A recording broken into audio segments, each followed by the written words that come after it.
Pony tie for attention so na yesenhye na yehia se de yekwantu ahofadua papa bia kire se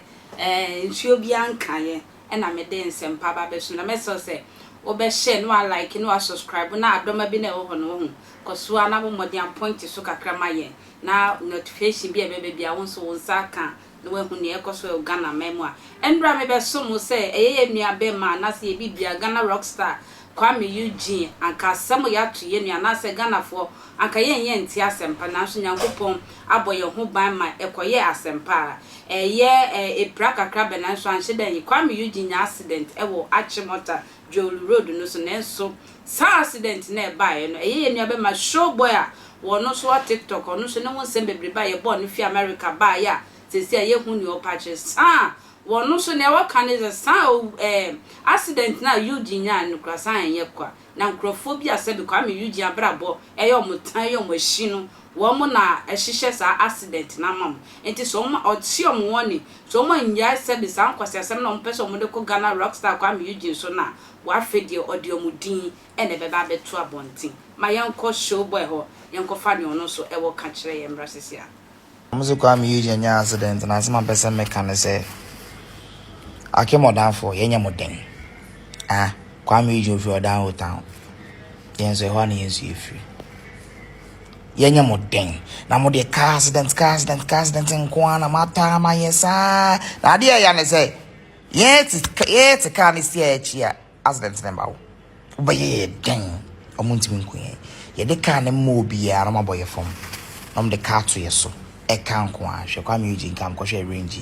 e kai he my Benz na say 2 times my need 2 times me car range Kwame ne mo support kakra me ma me do bia obi any support bia ma wa me frame adan ko me ma support kakra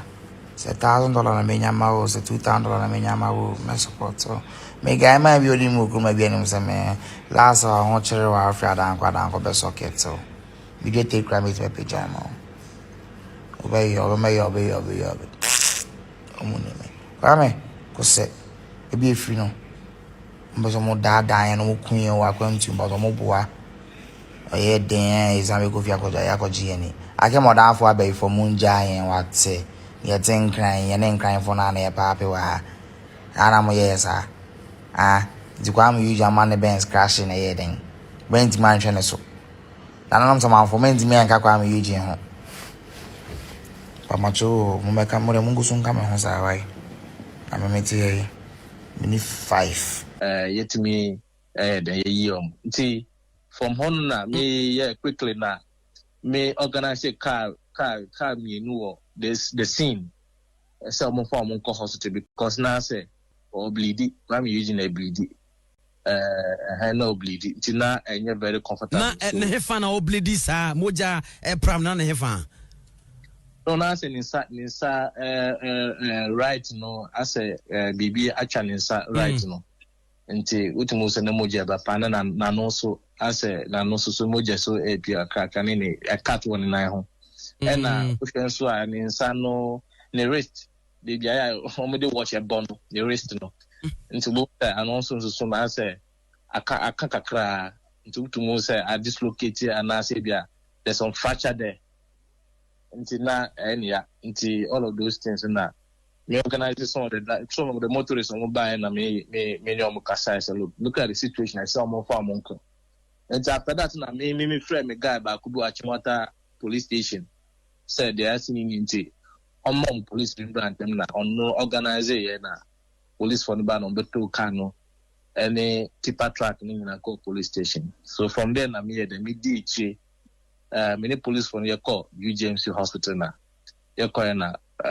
to some more mom treatment and all of that. So I was there to say I said me pains in the bad down me feel. So by then so now then call from so that started one more news no more wedding or more 2 p.m. bus on Baba share their cost too. Me feel on by late cry. Okay. And see